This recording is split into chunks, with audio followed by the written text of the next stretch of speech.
ભાજપના પ્રચારના શ્રી ગણેશ પ્રભારી મંત્રી હર્ષ સંઘવીએ તમામ 76 ઉમેદવારોને રૂબરૂ મળી લેવડાવ્યા પંચનિષ્ઠાના શપથ।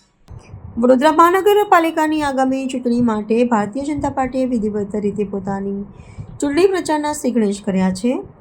આ ચૂંટણી અભિયાનનો શંખનાદ કરવા માટે ગુજરાત રાજ્યના ગૃહ રાજ્યમંત્રી અને વડોદરા શહેરના પ્રભારી મંત્રી હર્ષ સંઘવીએ વિશેષ ઉપસ્થિતિ નોંધાવી હતી।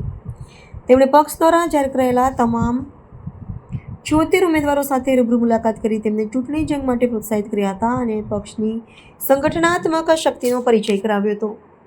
આ પ્રારંભિક કાર્યક્રમ દરમિયાન હર્ષ સંઘવીએ તમામ ઉમેદવારોને એકજૂથ કરી ભારતીય જનતા પાર્ટીની પંચનિષ્ઠાના શપથ લેવડાવ્યા હતા, જે પક્ષના વૈચારિક મૂલ્યો અને જનસેવાની પ્રતિબદ્ધતા સ્પષ્ટ કરે છે। ઐતિહાસિક અને પ્રેરક પ્રસંગે ગુજરાત વિધાનસભાના મુખ્ય દંડક સહિત શહેર અને રાજ્યના અનેક દિગ્ગજ નેતાઓ મંચ પર ઉપસ્થિત રહ્યા હતા।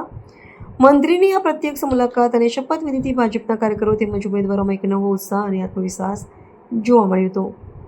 ઉમેદવારો સાથેની બેઠક અને શપથ ગ્રહણ સમારોહ સંપન્ન થયા બાદ ગૃહ રાજ્યમંત્રી હર્ષ સંઘવી વડોદરા શહેરના વિવિધ 3 ચૂંટણી કાર્યાલયોની મુલાકાતે રવાના થયા હતા। આ મુલાકાત દરમિયાન તેઓ પાયાના સ્તરના બૂથ કાર્યકરો સાથે સીધો સંવાદ સાધશે અને તેમને આક્રમક ચૂંટણી પ્રચાર, મતદાર સંપર્ક અભિયાન તથા માઇક્રો પ્લાનિંગ અંગે સઘન માર્ગદર્શન પૂરું પાડશે।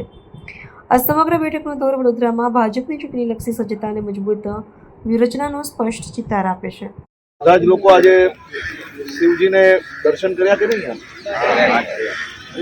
તો દર્શન કરીને ખાલી એટલા જ આશીર્વાદ પામવાના છે કે આપણા સૌ થકી વધુમાં વધુ લોકોના સારા કામો થવા જોઈએ, રાજનીતિ માટે નથી।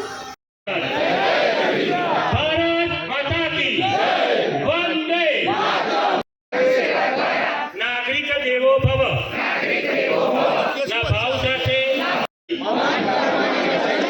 તત્પર રહીશ। હું ગુજરાતના વિકાસની રાજનીતિ અને ભારતીય સંસ્કૃતિ